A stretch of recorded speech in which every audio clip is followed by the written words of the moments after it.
Good morning. Today is Thursday, October 17th. This is Wake Up with KERA News. I'm Andrew Garcia.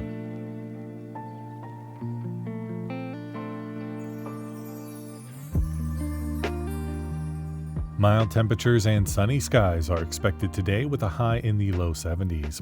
Lows tonight will still be in the 50s, but will start to inch back up a bit after today, leading into the weekend. A North Texas veteran is sharing a lifetime of reflection and compassion with youth and adults to push through their own challenges. We hear his story after today's news. 3 former Tarrant County deputies are suing the sheriff's office for retaliation. Phil Hill, Brandon Walker, and Nyla Coleman sued after they said they faced backlash for filing complaints. The whistleblower lawsuits have been filed in both state and federal courts. The allegations include violating constitutional rights, ignoring complaints about a deputy's on-duty drug use, and retaliation after ending a romantic relationship with a supervisor. The company Skiplagged has been ordered to pay Fort Worth-based American Airlines $9 million for copyright infringement and ill-gotten revenue. The company promoted hidden city ticketing, allowing a customer to save money by skipping a layover. Airlines like American say Skiplagged functions as unfair competition and uses copyrighted material like airline branding on their website.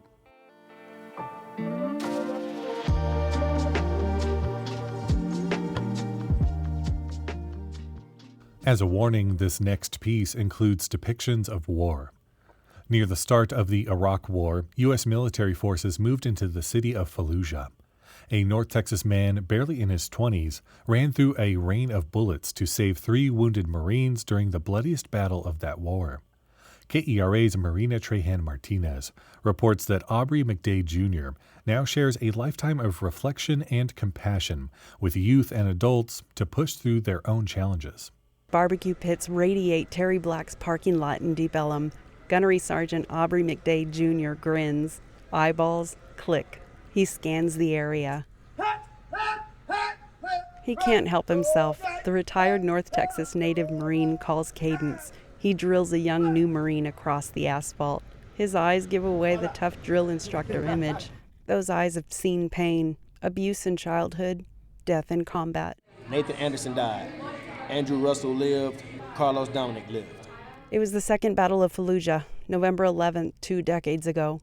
McDade raced into the kill zone, tearing away all the gear weighing him down. He carried 3 wounded men one by one to a safer place. McDade is still saving people, 20 years later, back home in North Texas. Growing up on the south side of Fort Worth, he saw domestic violence, crack addiction, and little money or food. He shares that with youth and young adults through his ministry, Life Changer. Life, an acronym for love, invest, forgive, example. Long gone are the days, do it because I said do it. So now I had these conversations with these adults because a lot of us aren't healthy as well. And you can't get in here in front of these kids and act like they can't see your spirit because you got a light on too. And if your light is dim, kids can say, hey man, you need to tighten your light bulb up, it's flickering. McDade wants their character strong enough to fight temporary problems. There's so much power in understanding that we had such close proximity to death. Like you really could see the devil's ass. Like it was like that. But to be able to go out here and tell these kids the same thing, I know you feel like the word is giving you is behind the kiss, but like this is just a workout plan. That's it. We just breaking down some muscle and getting strong. Keyshawn Rubel says McDade's Marine Corps values changed the direction of his life. Senior year, he paid attention to a speech by McDade, who he calls Gunny. We wasn't really trying to hear it, but as he was talking about just growing up, and I just knew I could relate to it. Rubel had been kicked out of Dunbar High School for fighting. He was wearily working at IHOP and Walmart after school. His family experienced homelessness, and he thought about choosing a criminal lifestyle to change all that. Raised by only his mom, McDade gave the struggling Rubel a template for an honorable man. It gave my mental space some type of security to want to do better. He made me believe in myself a lot more. A lot more, actually. Rubel is now at Texas Wesleyan University Rams safety, and he's working on a degree in sports communications. He did save my life in a way. And not even just physically, mentally he did as well. McDade has helped many people like Keyshawn in North Texas, and he saved Marines in Iraq. But he couldn't save everyone. Tom Foreman interviewed McDade in the 2007 CNN documentary Anvil of God. 13 dead, dozens wounded, countless acts of valor.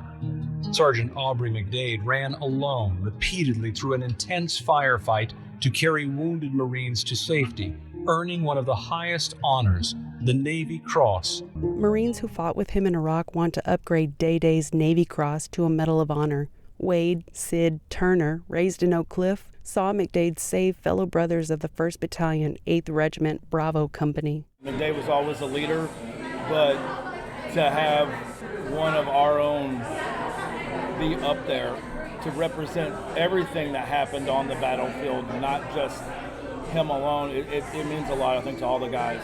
Turner is connected with Texas Senator John Cornyn's office to make it happen. That was KERA's Marina Trejan Martinez reporting.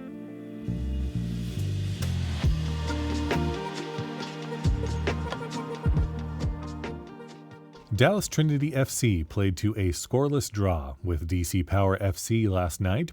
Trinity FC sit in 4th place in the standings of the USL Super League, winning 2 of their last 5 matches. The Dallas Mavs play their final game of the preseason tonight against the Milwaukee Bucks. Tip-off is at 6:30. They'll start their regular season with a matchup against the Spurs next week. Meanwhile, the Stars are still trying to keep their winning streak alive. They face the Capitals tonight at 6. The Dallas Contemporary hosts Paris, Texas-based multimedia artist Chivas Clem in his first solo museum exhibition. The show, called Shirt Tail Kin, features more than 70 photographs that document a local community of transient men the artist met when he returned to his hometown after a career in New York. It opens tonight and is on view through January. For more information and other things to do, visit kera.org/calendar.